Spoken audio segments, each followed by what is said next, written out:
Lepo pozdravljeni v podcastu Misija kakovost. Najbrž bi se večina strinjala, da kakovosti, pa ne le v vzgoji in izobraževanju, ni brez pravega vodenja. Tudi strokovna gradiva poudarjajo, da je ravnateljevo vodenje pomemben dejavnik, ki posredno vpliva na uspešnost učencev. Kako lahko torej ravnateljice in ravnatelji prispevajo k kakovosti delovanja vzgojno-izobraževalnih zavodov? Morajo biti pri tem pedagogi, menedžerji, pravniki, psihologi, mentori ali kar supermeni? Kakšno sistemsko podporo za profesionalni razvoj ravnateljev in drugih vodij v vzgoji in izobraževanju imamo v Sloveniji? Katere temeljne vodstvene prakse in orodja uporabljajo uspešni vodje? To je le nekaj vprašanj, ki jih bomo zastavili naši gosti, doktorici Mihaeli Zavašnik, vodji Središča za profesionalni razvoj, kakovost in raziskovanje Zavoda Republike Slovenije za šolstvo in eni osrednjih strokovnjakinj na področju šolskega vodenja, profesionalnega razvoja ravnateljev in strokovnih delavcev ter kakovosti vzgoji in izobraževanju. Dobrodošli v podcastu Misija kakovost. Pozdravljeni. Torej, v uvodu sem rekla, da je vodenje vzgojno-izobraževalne ustanove lahko pomemben dejavnik, ki posredno vpliva na uspešnost učencev. Seveda je poučevanje najpomembnejše, ampak vseeno, tudi ravnatelj s svojim ravnanjem, svojim vodenjem lahko vpliva na učenje otrok, učencev in dijakov. Zakaj in kako? Morda bi začela tako, da seveda vodenje je eden pomembnih dejavnikov in odločilnih dejavnikov, ki vplivajo na dosežke otrok in učencev, vendar pa predvsem posredno. To pomeni, raziskave dokazujejo, da vendarle ravnatelji imajo vpliv, tudi direktni vpliv, neposredni vpliv, vendar ta neposredni vpliv ni večji od 10%. Kar pomeni, da večino časa prispevajo k kakovosti učenja in poučevanja posredno, in predvsem seveda pri delu z zaposlenimi. Veliko manj seveda pa pri delu z učenci, razen v tistih primerih in v Sloveniji še kar v nekaj primerih ravnatelji seveda tudi učijo, predvsem je to v manjših šolah, kjer je ta del na nek način obvezen. In ko govorimo seveda o direktnem, neposrednem vplivu na dosežke otrok in učencev, je to predvsem za zgledom. Ta posredni vpliv pa ima tudi kaj s tem, da si mora ravnatelj kot tisti, ki je na čelu, če lahko tako rečemo, vzgojno-izobraževalne ustanove, odgovoriti na vprašanje, kaj na naši šoli ali pa v vrtcu moramo, kaj želimo in kaj zmoremo. To ste vi, takega mnenja. Verjamete, da je treba, če si na tem položaju, odgovoriti na ta 3 vprašanja?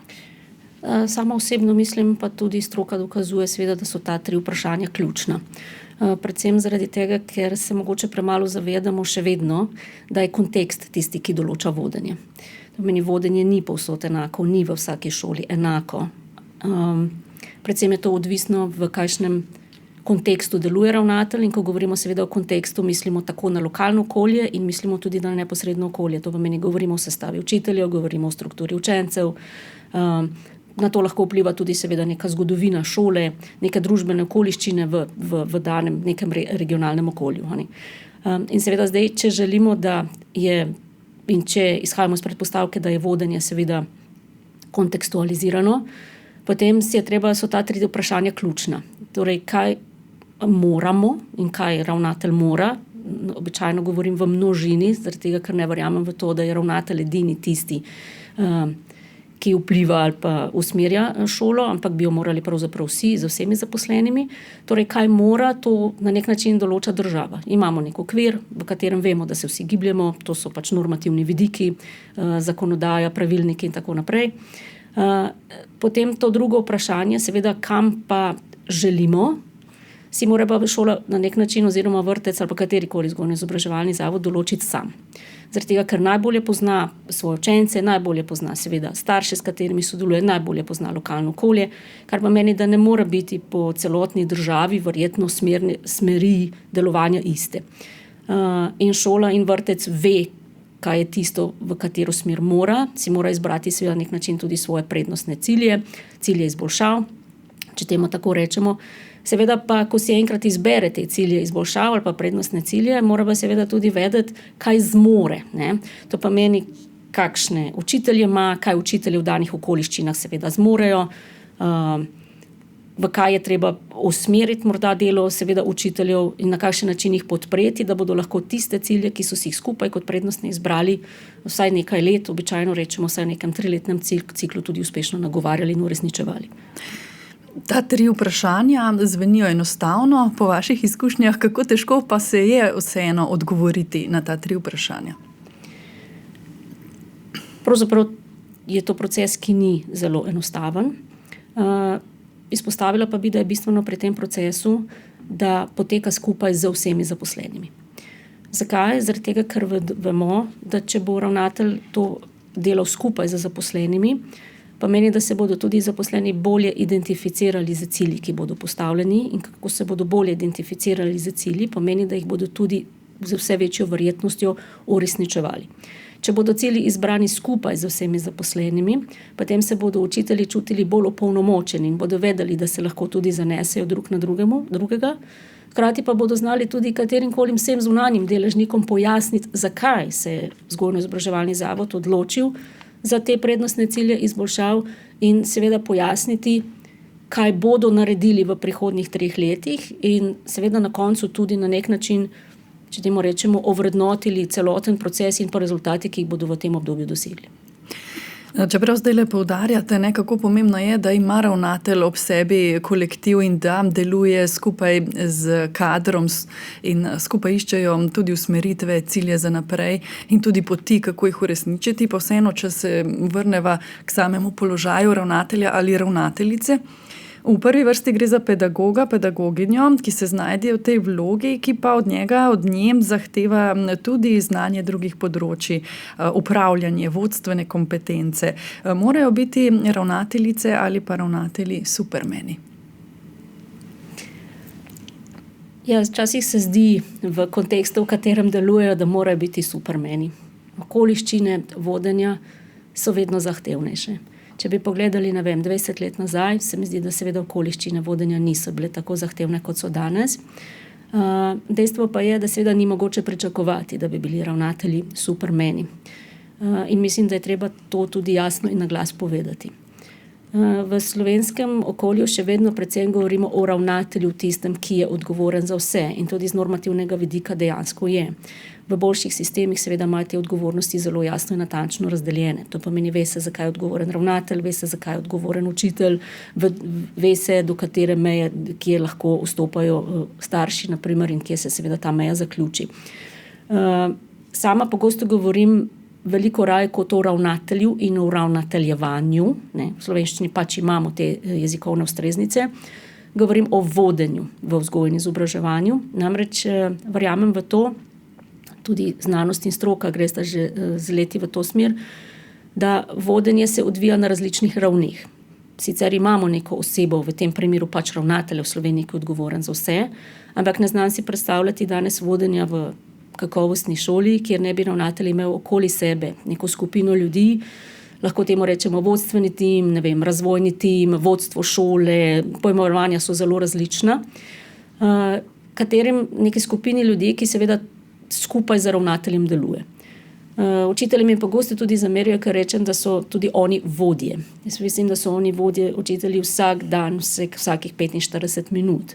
Ampak se raje seveda okličejo zato, da so seveda učitelji. V Sloveniji imamo tudi ogromno drugih vodij znotraj sistema, ki pomembno prispevajo k kakovosti šole. Od razrednikov kot vodij do vodij aktiva, učiteljskega zbora, vodij projektov, komisij za kakovost, timov za kakovost. In zdi se mi pomembno to ozaveščanje, da vodenje seveda se odvija v skupini, širši skupini, kjer je več ljudi skupaj in ne samo ravnatelj. Tukaj govoriva že o teh terminih, ki se pojavljajo v strokovni literaturi, torej distribuirano vodenje, srednje vodenje. Kako dobro je to že razvito pri nas, glede na to, da ste povedali, da uradno, formalno je vseeno ravnatelj, ravnateljica odgovoren za vse. Kako pa je to mogoče v tujini oziroma v kakšni drugi državi urejeno? Imajo ta sistem bolj razvit? Zdaj v Sloveniji seveda se pojem srednjega vodenja še zdaleč ni prijel. Seveda je to tudi termin, ki izhaja morda bolj iz nekega anglosaksonskega sveta. Sami ste povedali, da v glavnem v tujini uporabljamo tudi pojem distribuiranega vodenja, deljenega vodenja, sodelovalnega vodenja. To so neke različice, to pomeni neki pridevniki, ki jih dodajamo besedi vodenje. Ravno kar sem se vrnila z ene mednarodne konference v tujini na temo vodenja in smo prav razpravljali na to, kaj vse bo, kateri pridevnik bo naslednji tisti, ki bo aktualen v vodenju.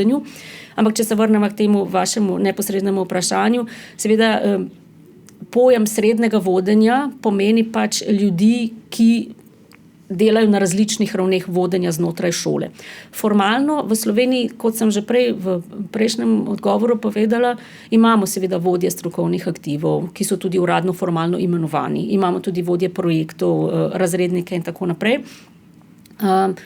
So pa seveda države, ki so to srednje vodenje morda pripeljali že tudi na višji nivo, govorim z vidika formalizacije. In sicer recimo Irska je tak zelo dober primer, kjer se tudi vsi ti formalni vodje imenujejo glede na število zaposlenih. To pomeni, ve se velikost zavoda in če v nekem zavodu, zaposlenih 80 zaposlenih oziroma strokovnih delavcev, se glede na število zaposlenih imenuje tudi število vodij. Vendar pri tem ni pomembno samo število, pomembno je, da se morajo seveda ti srednji vodje imenovati glede na prednostne cilje, ki si jih je zavod izbral. To pomeni, če si bi recimo zavod izbral kot prednostni cilj bralno pismenost, kot enega izmed ciljev, potem bi seveda v tej se med srednjimi vodji in med to ožjo skupino vodstveno izbralo seveda ljudi, ki so, na tem področju močni, ki seveda to področje poznajo, ki bi lahko seveda pomembno pripomogli tudi seveda potem pomagali ostalim strokovnim delavcem. To so modeli, ki potem v tujini vemo, recimo tudi na Irskem, da takšne srednje vodje potem uradno potrdi tudi svet zavoda, potekajo izobraževanja v tej smeri, saj vemo, da srednji vodje, tudi če so zelo močni na nekem svojem ožjem strokovnem področju, še ne nujno pomeni, da so pa seveda tudi opolnomočeni prav za vodenje in za delo z odraslimi, tako da v tujini vzporedno s tem tudi tečejo izobraževanja za srednje vodje, kar smo pa tudi že v Sloveniji zelo pomembno napredovali, to bi pa morda poudarila, in Slovenija je zelo visoko kotira, če temu rečem na takšen način, v mednarodnem okolju glede podpore ravnateljem. Smo recimo že leta 2015 v šoli za ravnatelje lansirali program vodenja strokovnega aktiva, pa zdaj imamo recimo že zadnjih 5 let tudi program Postani uspešen srednji vodja, kjer pomeni, da tudi te srednje vodje želimo in jih opolnomočimo za vodenje. Ja, v Sloveniji imamo uveljavljen sistem podpore ravnateljicam in ravnateljem. Pogoj tudi za imenovanje je namreč opravljen program Šola za ravnatelje in ravnateljski izpit. Poleg tega je na voljo okoli 1000 različnih izobraževalnih programov na leto, ki jih razpiše Ministrstvo za vzgojo in izobraževanje. Na voljo je tudi kar nekaj strokovnih gradiv. Pa bom vseeno vprašala, kako dobro so slovenski ravnateljice in ravnatelji in njihova pomoč usposobljeni za ta položaj.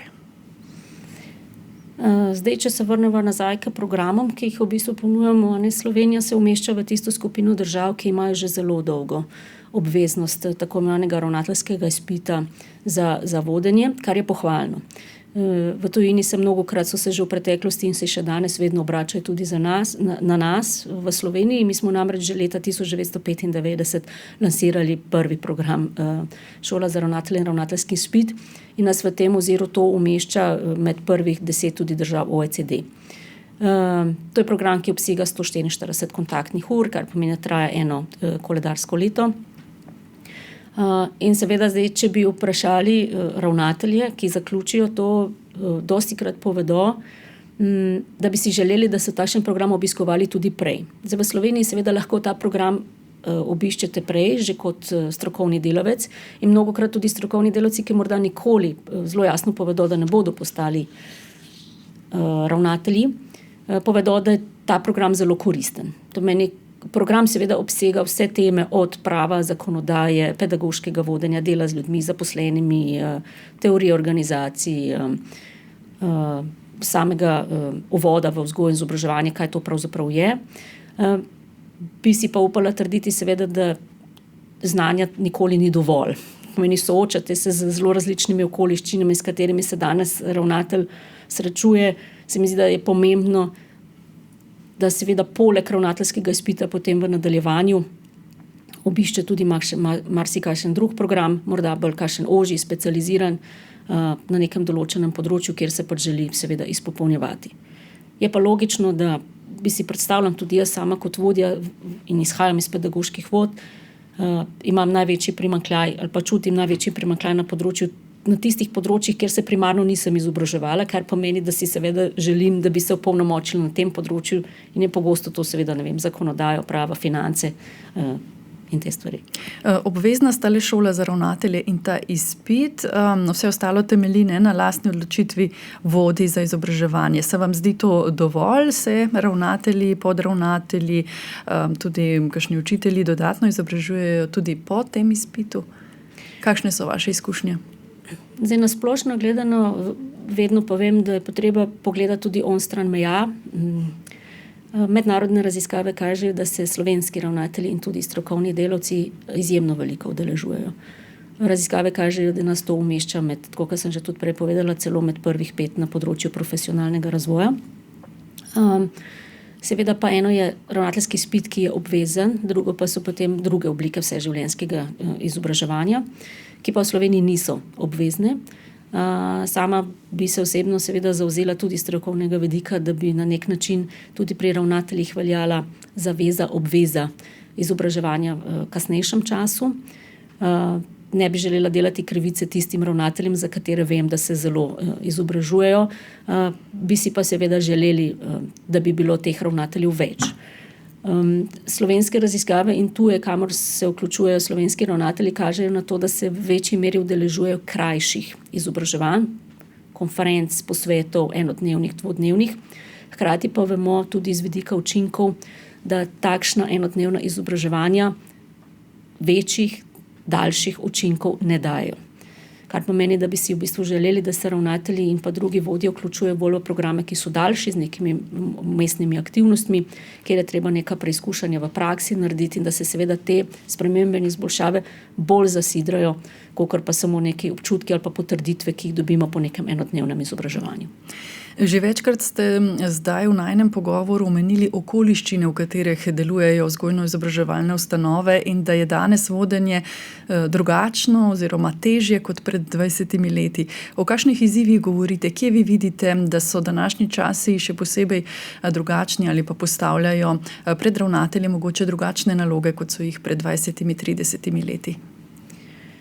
Mislim, da se okoliščine, v katerih ravnatelji danes delujejo, predvsem razlikujejo v tem, kakšno strukturo učencev imajo, čemur pa seveda botrujejo velike družbene spremembe, ki so se zgodile. To pomeni pač v Sloveniji govorimo seveda veliko o inkluziji in smo na tem področju. Kot sem prej že povedala, v tujini recimo vidim, da so še vedno pravzaprav omejujejo inkluzijo še vedno na prav samo otroke s posebnimi potrebami. V Sloveniji se seveda zavedamo, da vključenost pomeni vključevanje vsakega otroka, vsakega učenca, ne glede na to, ali ima odločbo ali nima odločbo, ali spada v katero tako imenovanih ranljivih skupin ali ne. Vključenost v Sloveniji seveda tudi pomeni vključevanje vsakega zaposlenega, ne, v samo vodenje in pa v kakovost šole. Kar pomeni, da te okoliščine, s katerimi se ravnatelji danes najbolj soočajo, mislim, da bi mi pritrdili in tudi raziskave to dokazujejo, je pravzaprav to vključevanje, inkluzija. Druga so seveda s tem tudi povezana ena izmed ranljivih skupin, seveda priseljenci, migranti. Ena taka tretja zadeva, s katero pa bodo tudi ravnatelji mi zagotovo pritrdili, pa je vključevanje staršev v vodenje šole ali pa nasplošno v delovanje šole. Tako da to so mogoče 3 področja v tem trenutku, ki se mi zdi, da zelo globoko oblikujejo kontekst skoraj da sleherne šole v Sloveniji. No, mogoče bo tu v pomoč priročnik vodenja vzgoji in izobraževanju Orodjarna orodjarna za ravnatelje in druge vodje, ki ste ga uredili vi, doktorica Mihaela Zavašnik, skupaj z doktorico Tatjano Ažman. Govorite pa tu v 4 sklopih vodenja, ki so seveda med seboj povezani, neločljivi, ampak vseeno, če jih naštejeva: vodenje sebe, vodenje učenja in poučevanja, vodenje organizacije in vodenje sodelavcev. Zakaj ste dali na prvo mesto vodenje sebe? Ko smo oblikovali priročnik, smo ga želeli približati ravnateljem in drugim vodjem tudi na ta način, da smo ga želeli bolj organizirati. Seveda, in zaradi tega smo ga organizirali v 4 področja, ki pa jih boste našli praktično v vsaki strokovni literaturi. Vsa 4 področja so med sebojno zelo močno prepletena. Tudi ko smo poskušali umestiti kakšno posamezno orodje, smo tehtali, ali je to zdaj bolj področje vodenja zaposlenih, ali je to bolj področje pedagoškega vodenja oziroma učenja in poučevanja, in morda bi kateri ravnatelj katero orodje seveda umestil na drugo področje, kot smo ga mi. Hkrati pa seveda vprašanje, ki ste mi ga zastavili, zakaj vodenje sebe na prvem mestu. Zaradi tega, ker mislim, da mora vsak vodja najprej izjemno dobro poznati sebe, zato da bi lahko vodil druge. To pomeni, da moram vedeti, katere so moje prednosti, na katerih spretnostih, znanjih se odlikujem, in seveda hkrati, katere so moje šibkosti ali pa moje pomanjkljivosti, na katerih bom verjetno morala v prihodnosti delovati. Tako da včasih, ali pa ko nastopimo vodje svoje delovna mesta, pozabimo najprej na sebe.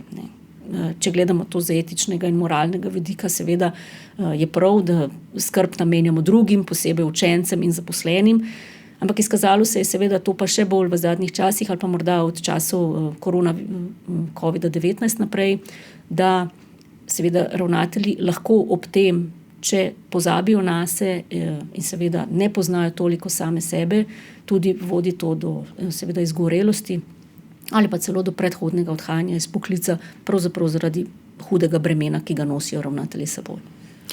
Orodjarna vsebuje konkretna orodja in pripomočke, ki so lahko vodji v pomoč, od vprašalnikov, miselnih konceptov, opisov strategij, iger, vaj. Bi lahko dali konkreten primer, kaj naprimer lahko najdemo v tem priročniku, če naprimer izbereva eno stvar, ki je zelo pomembna pri vodenju vrtca ali šole: organizacije časa. Kako si lahko vodja svoj čas in zadolžitve organizira čim bolj učinkovito? Zdaj vsako orodje smo strukturirali v priročniku na način, da seveda ima na začetku neka zelo kratka izhodišča, lahko temu rečemo teoretična izhodišča, čeprav smo poskušali biti tudi tam čim bolj praktični. To pomeni, zakaj pravzaprav je sploh pomembna organizacija dela in časa ravnatelja, kaj to prinaša in kakšne koristi mu to daje. In v tem uvodu boste našli tudi nekaj zelo recimo konkretnih namigov, kako si lahko ravnatelj pri tem pomaga, od prioritiziranja nalog do kolikokrat na dan preberem elektronsko pošto, da je ne gledam recimo vsakokrat sproti. Potem seveda v drugem delu orodja, v tem primeru, o katerem zdaj govoriva, predstavljamo eno res konkretno orodje, ki ga sicer mnogi med ravnatelji tudi že poznajo, hkrati smo pa videli, da mnogi pa tudi ne, govoriva o Eisenhowerjevi matriki organizacije dela in časa. In tudi posamezni koraki so opisani, kako seveda to orodje uporabljati. Hkrati dajemo seveda tudi namig, da obstajajo tudi druga orodja za organizacijo dela in časa, Pomodoro tehnika, ABCD tehnika in tako naprej, kar pomeni, da si ravnatelji lahko iz priročnika tudi še sami naprej preberajo in iščejo druga orodja, ki bi morda bila njim bližja v primerjavi z tem, ki je predstavljeno v priročniku. In pa zaključimo vsako orodje, v tem primeru tudi to konkretno orodje, o katerem govorimo, z nekim razmislekom vnaprej. To meni, kako jaz organiziram si svoje dela in naloge, kaj bi lahko naredil drugače. V tem primeru imate pa tudi namig naprej, da seveda obstaja tako imenovana teorija časovne perspektive, kjer lahko ravnatelj raziskuje naprej, pomeni, ali sem bolj človek preteklosti, sedanjosti, ali sem usmerjen v prihodnost. Želeli smo biti res čim bolj konkretni, aplikativni in po poročanju s terena nam je to tudi uspelo. Zdaj smo prikazali, kakšen je ta priročnik, ampak zdaj še eno tako bolj splošno vprašanje za vas. Kaj je po vašem, kdo je po vašem dobra ravnateljica, ravnatelj? Kaj so tiste odlike, ki človeka na tem položaju najbolj odlikujejo? To je včasih nehvaležno vprašanje. Pravzaprav nanizati nek seznam lastnosti dobrega vodje. Še posebej zaradi toho, ker sem na začetku povedala, je to zelo odvisno od konteksta. In seveda v določenem kontekstu lahko nekatere lastnosti ali pa v tujini celo uporabljajo besedo zdaj vrline, ponekod celo tudi osebni viri, pridejo do izraza. Ne? V nekaterem drugem kontekstu pa morda nekateri ne.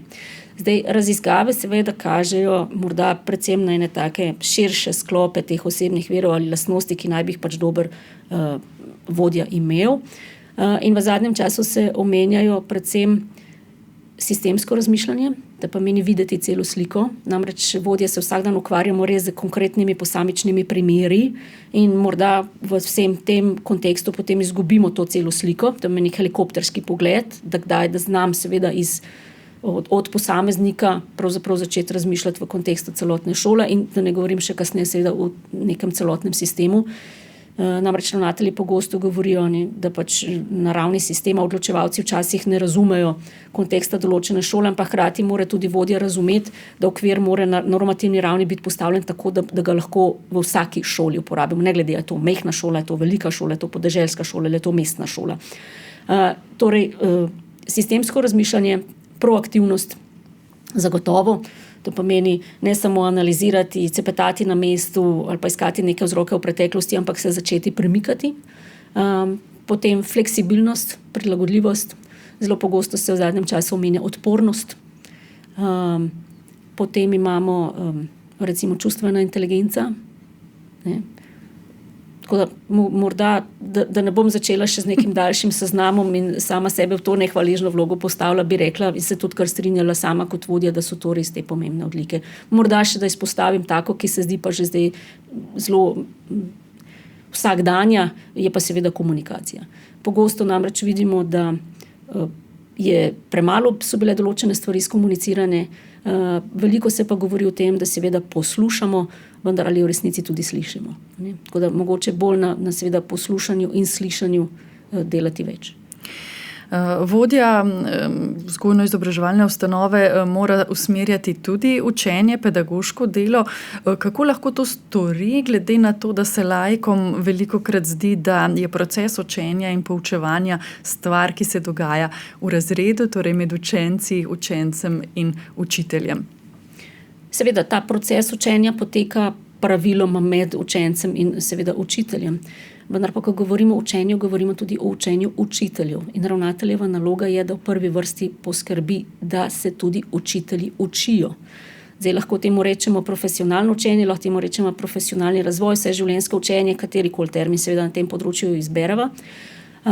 In seveda to je tudi eden temeljnih vzvodov, ki jih ravnatelj ima, kar pomeni skrb za profesionalno učenje zaposlenih. In pa seveda predvsem ena druga stvar, ustvarjanje pogojev za to, da seveda do tega učenja in poučevanja med učiteljem in učencem pride. To pa je seveda tudi, da imajo na voljo ustrezne didaktične pripomočke, da so lahko napoteni na različne izobraževanja. Tukaj mislim tudi na način, kako se učijo učitelji znotraj šole. To pomeni, ali seveda je ravnatelj vzpostavlja neke mehanizme, kjer je omogočeno deljenje znanja med zaposlenimi. Sama namreč izhajam iz predpostavke, da glede na velikost slovenskih zbornic ogromno znanja obstaja že v zbornicah samih in ni treba tega znanja vedno in nujno iskati od zunaj in premisliti o tem, kako lahko to znanje delimo med zaposlenimi. Kako se vodijo neke strokovne razprave, ali res govorimo o strokovnih razpravah, kjer so neke utemeljene razprave, brez nekih pavšalnih ocen, na konkretnih primerih, kako se vodijo pedagoške konference. Ne? O tem govorimo pravzaprav, ko govorimo o vodenju učenja in poučevanja za strani ravnatelja. In tu smo že pri novem področju, ne, odnosi med zaposlenimi, ne, to je tudi ključno področje, kjer lahko ravnatelj, ravnateljica, vodja naredi marsikaj. Ne? Morda je to celo eno področje, ki je v zadnjih parih letih postalo aktualno. Ravnatelji pogosto izpostavljajo, ali pa tudi druge vodje, da imajo opravka, da bom zdaj pravi pojem, ne vem, če bom pravega uporabila z težavnimi sodelavci. Vsi smo verjetno kdaj težavni, vsi prihajamo včasih tudi na delovno mesto z svojimi izzivi, ki so na nek način lahko močno prepleteni tudi z osebnimi izzivi. In se mi zdi, da morda bolj kot kdajkoli je pomembno to delo z zaposlenimi. Sama si to predstavljam na način, da imam svoja vrata, če se le da, vedno odprta. V smislu, da seveda zaposleni vedo, da lahko pridejo kadarkoli imajo kakršnokoli težavo, izziv, ne glede na katero področje se nanaša in ne glede na katerega deležnika se nanaša. A je to zdaj učenec, a je to, zaposleni, ali pa tudi name osebno, konec koncev, kot na vodjo. Seveda, če ima neka pričakovanja, goji do mene, pa morda seveda niso bila uresničena, potem je prav, da v njih odkrito razpravljava. In seveda tukaj odigra pomembno vlogo čas. To pomeni, ravnatelj si mora vzeti čas, da se pogovarja z zaposlenimi, ravnatelj si mora vzeti čas, da je viden. To pomeni, ne predstavljam si ravnatelja za zaprtimi vrati, ki se morda samo enkrat na dan sprehodi po šoli, ampak da dejansko res aktivno izkoristi odmore, tam, kjer ima učitelje v zbornico, prihaja v zbornico in je odprt za takšne zadeve. Prej smo govorili o drugačnih okoliščinah vodenja kot pred desetletji. Mogoče, zdaj smo povedali tudi težavni sodelavci, tudi recimo položaj ali pa okoliščine so takšne, da se ravnatelji, ravnateljice, vodje ne soočajo lahko mogoče s pomanjkanjem strokovnega kadra, z bolniškimi odsotnostmi, z raznolikostjo zaposlenih. Vemo, lahko tudi študenti že delajo v pedagoškem poklicu. Kako tukaj uravnavati to oziroma skrbeti, da pa bodo odnosi med zaposlenimi dobri in da nekako bo šola šla in zaposleni seveda skupaj z njo vsi, da gremo nekako v isto smer, ker to najbrž je pomembno, da je vizija postavljena in da grejo vsi zaposleni nekako izsledijo. Zdaj, na začetku tega pogovora sva govorila ravno o tem, nekako pomembno je, da se skupaj z zaposlenimi postavlja ta smer in te cilji izboljšav. V primeru seveda, da so se postavljeni skupaj, pomeni, da bodo zaposleni bolj verjeli vanje, v tem primeru bodo tudi veliko bolj sodelovali, si bodo medsebojno zaupali. Sama se mi zdi, da v teh res težkih časih, s katerimi se soočamo z pomanjkanjem kadra, pa tudi seveda opozarjam, da ne gre samo za pomanjkanje kadra v Sloveniji na splošno, da govorimo v vseh državah sveta. Ravno ta vikend, kot sem povedala, smo govorili tudi o tem, v vseh državah se soočajo s tem in seveda vzpostavljajo zelo različne mehanizme, kako bi naredili ta poklic seveda bolj privlačen. In seveda, če kdaj, zdaj se mi zdi zelo pomembno, da ko prihaja do tega, ko prihaja do obremenitev, ko prihaja do velikega števila nadomeščanj, bi rekla, da je za ravnatelja še toliko bolj pomembno, da res namenja ta čas zaposlenim, da se jim posveti, da seveda jih res ne obremenjuje z nekimi stvarmi in mora znati zelo dobro presoditi, s čem jih ne bo v teh časih obremenjeval. To je včasih težko, ampak seveda stvari je treba prioritizirati. In to se mi zdi, da morajo zaposleni vedeti, zakaj je neka odločitev bila taka, kje se lahko drugega podpremo. Zdi se mi, da mogoče v slovenskih šolah še vedno premalo tega, da se lahko obrnemo takoj drug na drugega, da je to zaupanje zelo pomembno, ker potem je lažje. Si vzamem čas, se ne gre za to, da bi morala problem v tistem trenutku rešiti, ampak da imam nekoga ob sebi, ki mu lahko zaupam, povem, z njim delim neke poglede, neke težave, pa potem morda se že zdi, da je vse bolje. Zdaj, da nekako zaključiva najin pogovor. Za konec, se vam zdi, da v Sloveniji znamo vzgajati vodje? Ne bom odgovorila direktno, ali jih znamo ali jih ne znamo. Mislim, da moramo delati na tem, da vzgajamo vodje. Zdaj, če izhajamo iz tega, včasih me ljudje vprašajo, ali se vodja rodi ali se vodja naredi. Bi rekla, da glede na vso strokovno literaturo in glede na lastne izkušnje, bi rekla, da gre za kombinacijo obojega. To meni zagotovo obstajajo, tako kot pri vsakem od posameznikov, neke predispozicije, kjer smo močni, imamo morda nekih teh nastavkov, ki se začnejo gojiti že relativno kmalu. Včasih pozabimo, da so se neke vodstvene odlike začele že v zgodnjih letih, v vrtcu ali pa v osnovni šoli, če res dobro pomislimo na to, in kako so se kasneje razvijale. Predsednik razreda in podobno. Tako je, ja, predsednik razreda. In se mi zdi, da pa premalo je pa morda nekega načrtnega načrtovanja nasledstva.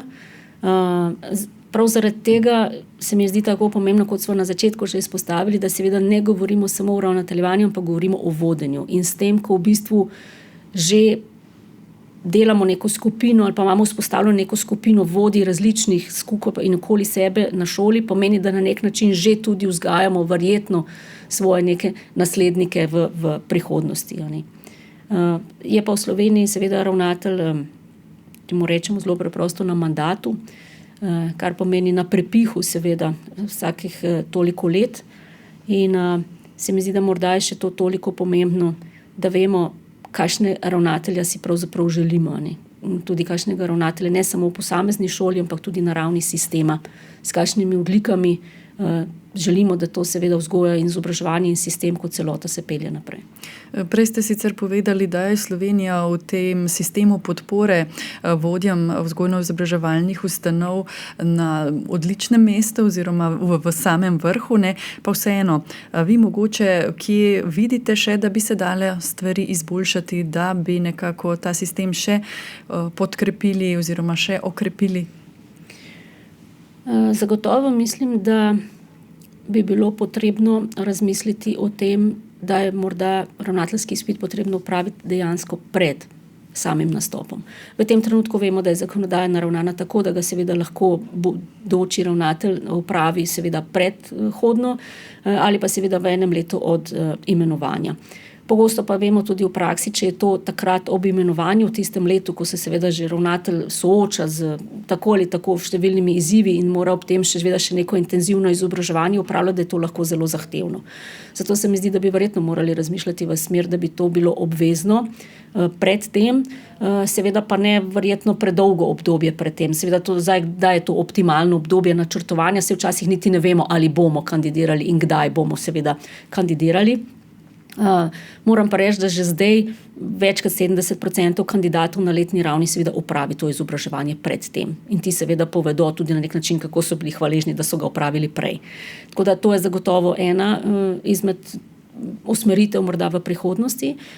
Druga taka stvar pa se mi zdi, da bo potrebno vedno bolj tudi na Zavodu za šolstvo, seveda, kjer že veliko delamo tudi na terenu, ampak približati izobraževanje še bolj na regionalni ravni. To pomeni približati ravnateljem. Verjetno ne bomo morali več razmišljati samo o tem, da bodo ravnatelji prihajali na neke konference ali pa da bomo centralizirano vodili to vrstne stvari, ampak kaj lahko pri nas, recimo na Zavodu za šolstvo, območne enote, ki jih imamo 9 in so zelo močno pozicionirani, mislim, da lahko nudijo veliko podporo, še intenzivira to podporo na samem terenu, v bližini, v lokalnem, v regionalnem okolju. In pa razmisliti o tem, seveda, da so se tako v svetu, kar tudi kažejo različne prakse v tujini, ravno zaradi tega, ker je vodenje postalo tako kontekstualizirano, katere oblike oziroma ponuditi takšne oblike, ki ne bodo več masovne, ampak v manjših skupinah, morda v nekaterih primerih celo 1 na 1, za konkreten primer neke šole v konkretnem okolju. To pomeni izobraževanje tudi bolj in usposabljanje bolj individualizirati. Doktorica Mihaela Zavašnik, za konec vaš nasvet vodjem vzgojno-izobraževalnih ustanov, mogoče v enem stavku, kaj jim polagate? V enem stavku bom zagotovo težko povedala. Na splošno bi rekla, da so slovenske šole dobre. To kažejo tudi ne glede na to, seveda, da recimo nekatere mednarodne raziskave kažejo upad seveda nekega znanja, pa kažejo upad tudi v zelo velikem delu vseh drugih držav. Tako da bi si upala trditi tudi, da seveda slovenski vodje delajo dobro. Če pa bi morala izpostaviti eno stvar, kaj je tisto, kar pač naj bi vodja v teh časih si veliko časa vzel, pa bi rekla predvsem, da ne si vzame veliko časa za zaposlene. Vem, da to terja veliko napora in energije, ampak prisluhniti človeku, težavam, izzivom, ki jih ima, se mi zdi, da lahko na dolgi rok, to pomeni ne na kratki rok, ampak na dolgi rok pravzaprav pomeni eno zelo veliko težo šoli, da se bo seveda razvijala v pravo smer. Doktorica Mihaela Zavašnik, vodja Središča za profesionalni razvoj, kakovost in raziskovanje Zavoda Republike Slovenije za šolstvo. Najlepša hvala za pogovor in uspešno delo še naprej. Hvala za povabilo.